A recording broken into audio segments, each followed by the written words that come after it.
ভালো বউ কখনো ঝগড়া করে না, কখনো মিথ্যে কথা বলে না, কখনো টাকা চায় না, কখনো শপিং করে না।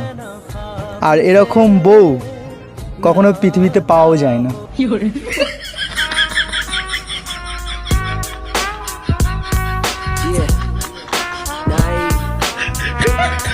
আমি জীবনেও ফর্সা ছিলাম না, তারপরেও কিছু লোক দেখলেই বলে তুই আগের থেকে কালো হয়ে গেছিস।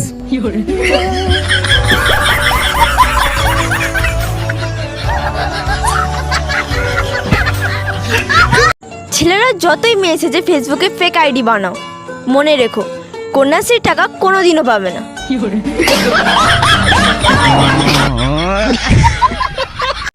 বেশি করে জল খেলে বড় লোকদের স্কিন গ্লো করে, গরিবদের তো হিসুই থামতে চায় না।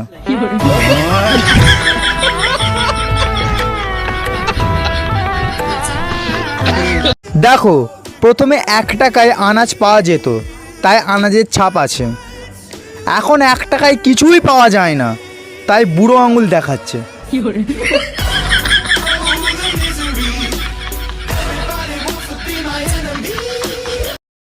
মানছি খেলাধুলা করলে শরীর সুস্থ থাকে, ফিট থাকে, তাই বলে তোমরা অন্যের মন নিয়ে খেলবে?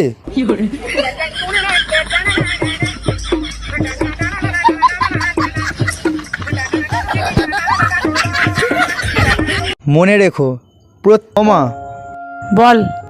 আমি বিয়ে করব। বিয়ে করবি মানে? বিয়ে করে বউকে খাওয়াবি কি? দিদির তো বিয়ে হয়ে গেল, তো ওর ভাগেরটাই নয় আমার বউ খাবে।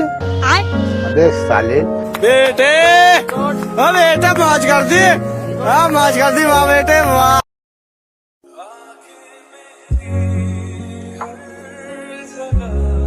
বৌমা, কি হয়েছে? কাঁদছো কেন?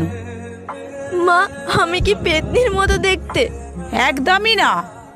আমার চোখ কি ব্যাঙের মতো দেখতে? না তো। আমার নাকটা কি গামলার মতো? না। আমার গায়ের রং কি মোষের মতো কালো? মোটেও না। কিন্তু তোমাকে এসব কথা কে বলেছে? তবে পাড়াপড়শি আমাকে কেন বলছে তুই দেখতে তোর শাশুড়ির মতো?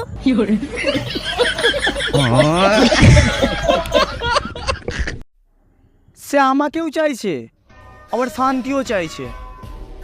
কি আজব চাহিদা মায়েরি।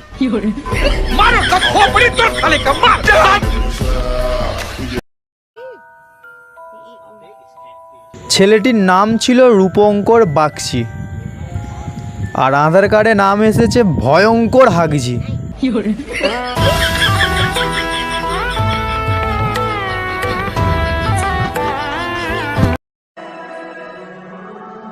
তোমাকে না খুব সুন্দর দেখতে। ইস, তুমিও যদি আমার মতো সুন্দর হতে তবে আমিও বলতে পারতাম। তুমিও আমার মতো মিথ্যে কথা বলতে পারো, আমার কোনো অসুবিধা নেই।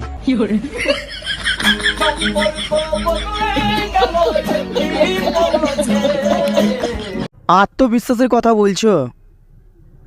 পড়াশোনার বিসর্জন দিয়ে বিশাল চাকরি পাওয়ার স্বপ্ন দেখি।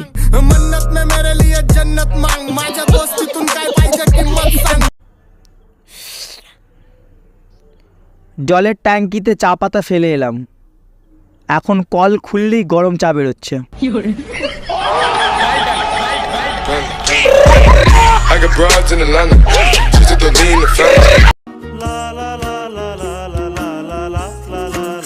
কি গো বৌমা, রুটি থেকে মলমের গন্ধ বেরোচ্ছে কেন?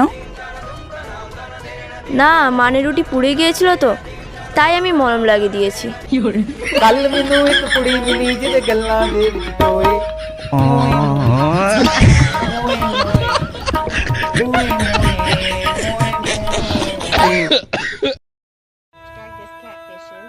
বলো তো বৌমা, রান্না করতে কি কি লাগে?